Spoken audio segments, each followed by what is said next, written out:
nom du Père et du Fils et du Saint-Esprit. Amen. Le Seigneur soit avec vous et avec votre esprit. Évangile de Jésus-Christ selon saint Luc.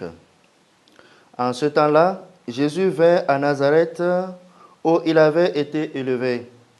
Selon son habitude, il entra dans la synagogue le jour du sabbat et se leva pour faire la lecture. On lui remit le livre du prophète Isaïe. Il ouvrit le livre et trouva le passage où il est écrit: « L'Esprit du Seigneur est sur moi, parce que le Seigneur m'a consacré par l'onction. Il m'a envoyé porter la bonne nouvelle aux pauvres, annoncer aux captifs leur libération et aux aveugles qu'ils retrouveront la vue, remettre en liberté les opprimés, annoncer une année favorable accordée par le Seigneur. » Jésus referma le livre, le rendit aux servants et s'assit.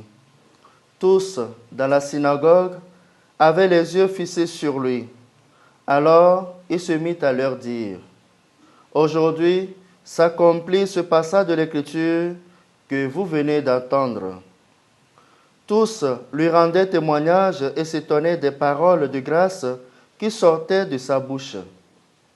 Il se disait: « N'est-ce pas là le fils de Joseph ? » Mais il leur dit: « Sûrement, vous allez me citer le dicton: Médecin, guéris-toi toi-même. » Et me dire: « Nous avons appris tout ce qui s'est passé à Capharnaüm. Fais donc de même ici dans ton lieu d'origine. » Puis il ajouta: « Amen, je vous le dis, aucun prophète ne trouve un accueil favorable dans son pays. En vérité, je vous le dis, au temps du prophète Élie, lorsque pendant 3 ans et demi le ciel retint la pluie et qu'une grande famine se produisit sur toute la terre, il y avait beaucoup de veuves en Israël. Pourtant, Élie ne fut envoyé vers aucune d'entre elles, mais bien dans la ville de Sarepta, au pays de Sidon, chez une veuve étrangère. Au temps du prophète Élisée, il y avait beaucoup de lépreux en Israël, et aucun d'eux n'a été purifié, mais bien Naaman le Syrien. » À ces mots, dans la synagogue, tous devinrent furieux. Ils se levèrent, poussèrent Jésus hors de la ville et le menèrent jusqu'à un escarpement de la colline où leur ville est construite pour le précipiter en bas. Mais lui, passant au milieu d'eux, allait son chemin. Acclamons la parole de Dieu. Louange à toi, Seigneur Jésus. Chers frères et sœurs, dans le Christ, loué soit Jésus-Christ. Après la lecture continue des évangiles de Marc et Matthieu, nous abordons aujourd'hui, lundi, 22e semaine du temps ordinaire, l'évangile selon Luc, évangile de la joie, de la miséricorde, de la vie intérieure et de la prière.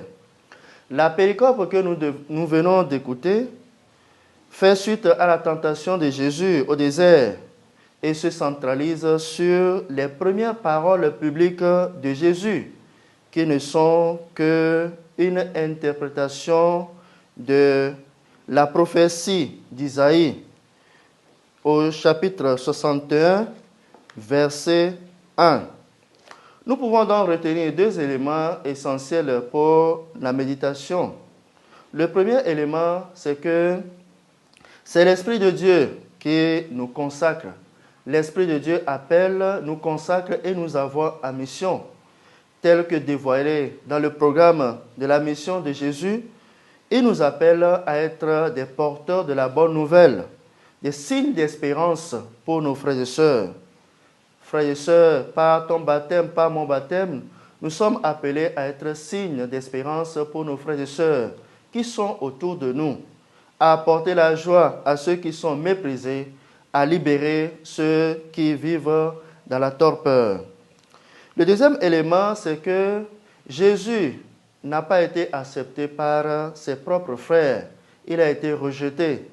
Mais Jésus a continué d'annoncer la bonne nouvelle. Nous aussi, nous pouvons rencontrer des difficultés dans notre vécu de foi. Mais le Seigneur nous donne l'exemple aujourd'hui à ne pas baisser les bras, à continuer de vivre notre foi, de continuer d'être témoin de la vérité, de continuer de soulager les peines de nos frères et sœurs. Que le Seigneur continue de nous aider à être témoins véritables de son amour et à apporter la joie à nos frères et sœurs. Amen.